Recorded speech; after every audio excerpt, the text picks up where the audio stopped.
iji awode di akro na adole mole lele wakusumi ka wo buade ni fe mo esa ka elaji owo eja ka kaji no mebo wo pe bla wonye wo che wo hia ka gadan bebi eja ka waku minsu na ka yosi owoji wakusumi yo no ja ka juni hone dantu fama ni dufo sakumofa shoka so wajima wo ko efe no ko so ha kole clote ke na gbese amefa nye guafa mene na dede oyadu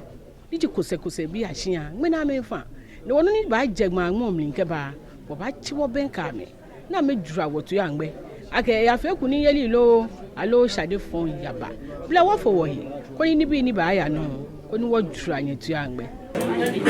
tantu eho ata eho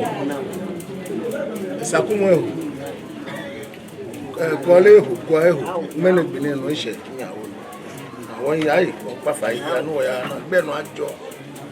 gbenu ajo awon nyawo jaje mo gbenu fun no ya ke penya wo be ka lugwa ni si ajo ni tra no ma ye dun wa yawo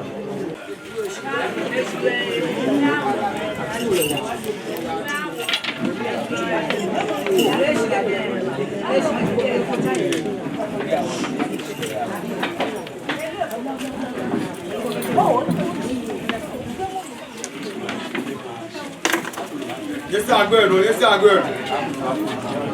But better, fine.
yo abladi abi blenye tu afa ton boni wo chan ye wo kenye kaji aduma awo wo fe gbeke ako ni kaji aba afa hu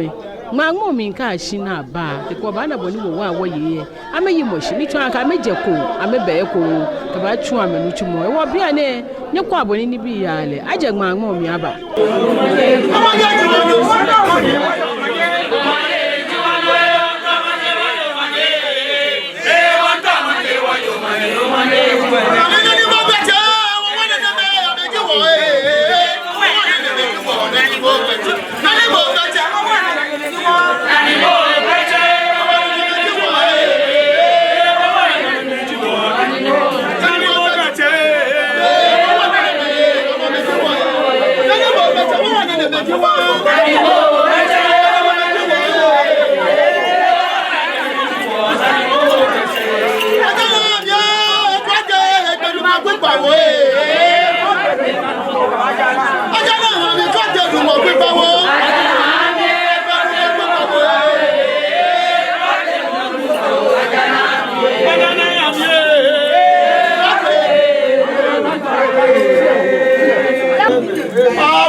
Yesu dia kita dia boni dia no se dia brere dia we twom dia se ko dia we twom dia boyo dia we twom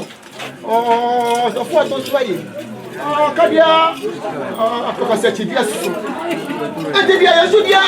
ya no wa na no ya no kuto dia wo ko dia yu dia mo dia ye e kire se do ya be wa na wo mu ya mo ma wo Nti dia ya no wasi do kokko di dia adwane wo famu a ya tu interest hwa no ya ba dinu be ko ya du wi de mu a na bibi dia be so na nso amda fi nti ya na te no ade so ti dia na ba ya nti dia ya ba dia ya de kwa dia ba dia de se dia ne nyina dia aba se do maka fo dia nsa ambo ku dia ntokwa be fi do mo se mo hwa na yie to yie no mo fa dia ikeba fo dia kromo no no fa jina se dia aso to be jina dia ni kromo no si awa weti na iba ni ado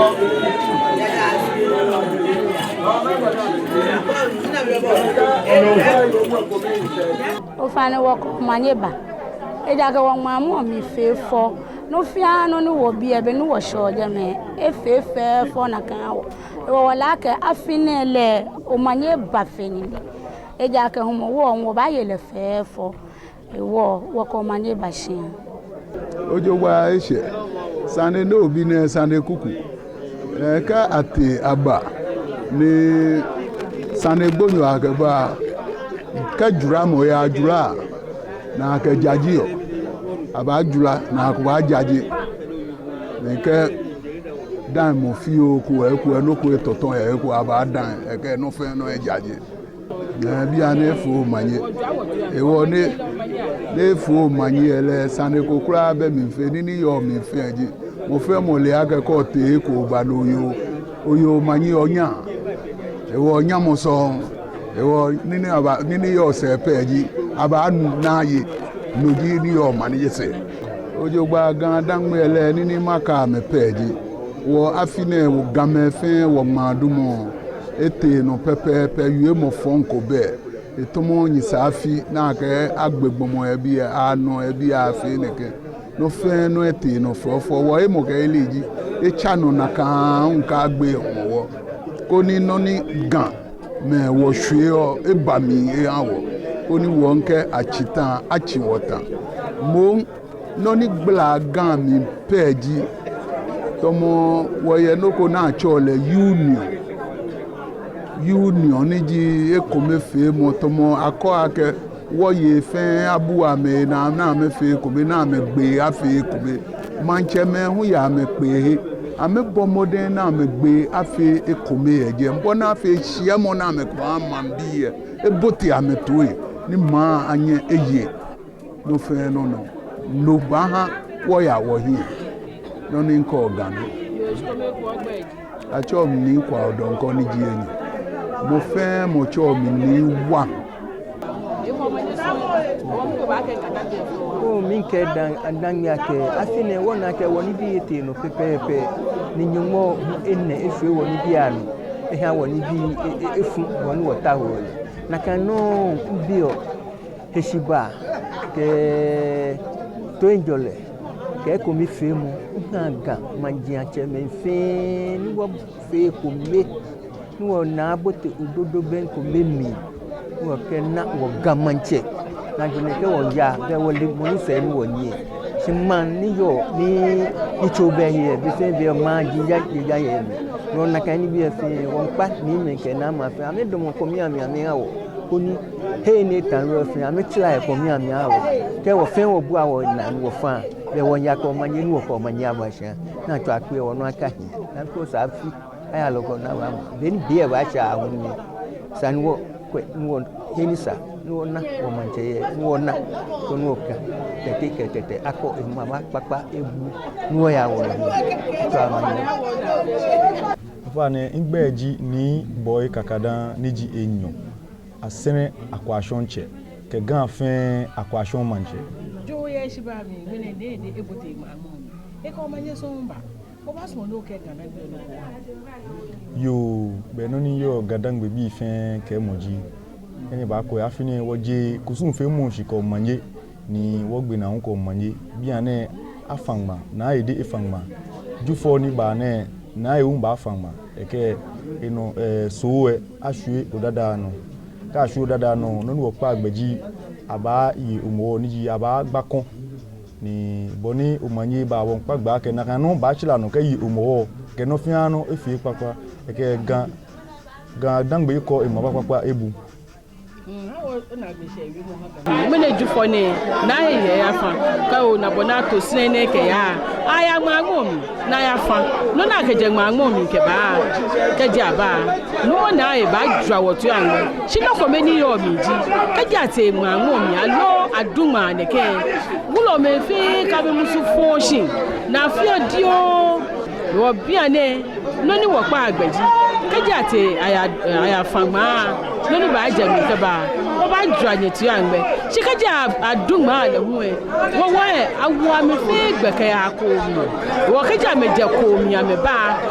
no ni yo mi ma adumo mi ka fa e papa ajio e fon jio kuniri ya ba jio ni ma awu adu le soroto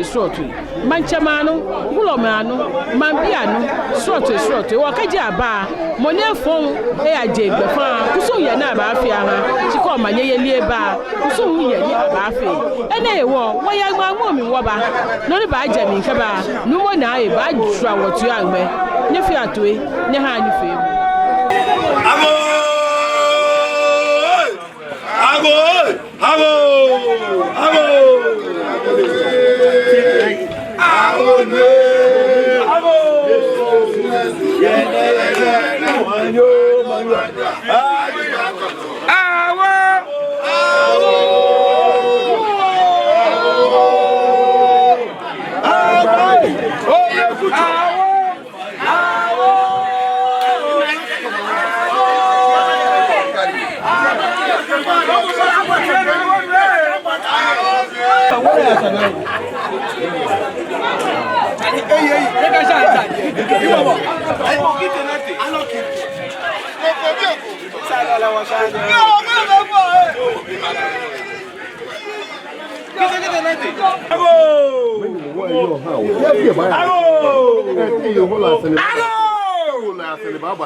nyetu anfa wo ameje ko ameba ni twaka no mo na efagma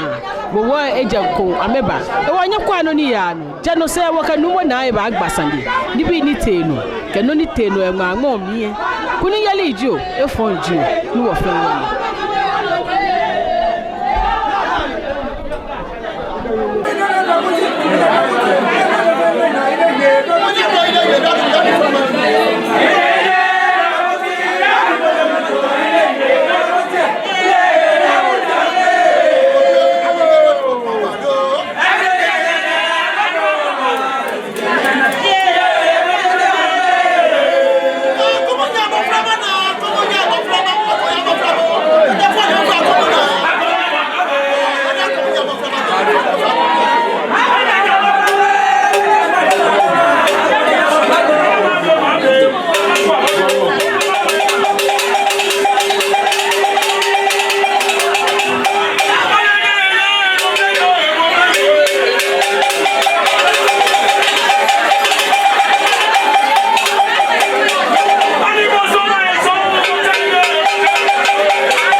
afile ngwako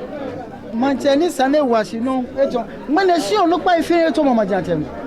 akuti ateme fe to mama jatem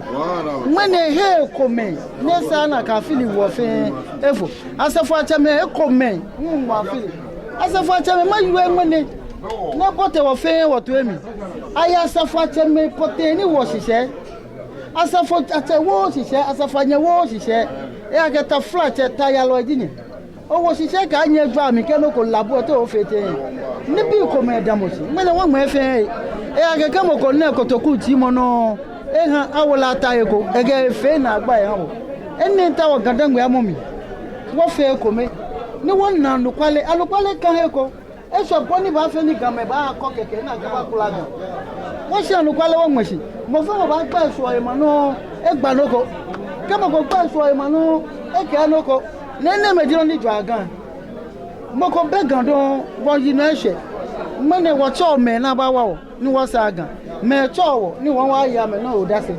wo hu membe wo ba che me ko ma ke wo sa gan won fe no ko fe fo ama ye o da sa me awo ke mene ka wo te se won je won yen me ye he ko me se ko me fe mo anu kwale ke sumo ke agbene wo te me bi ke wo yi to ya je wo musungbe nwan wo musu ba je wo yi to no pe jo agan enne ka fo mi pe e ke ba ni gan ya yin e ke wo te wo yin jo mo ni na mo fe mo no wa fe ne fo mo ni awo jo mo ni na wo ba fo mi so won agbele gan na o dada aye mo fe mo ni gan ko e ko ye kusun ke gan ma fo mo bi fe ameba ko no dada fe pepe wo bamla ne fo mo ni so pe agbele gan na ki an ho fe mo no se kusumi ko ko menyegbe e ka agbene abakoto aso jo mani na mo fe mo to anu banya bla ko me ko ba bi bu ake mi ni o keje gba mo mi jeba o manye so ni o manye toto mo ko be mi ke toto mo me wo ba sa to anu banya bla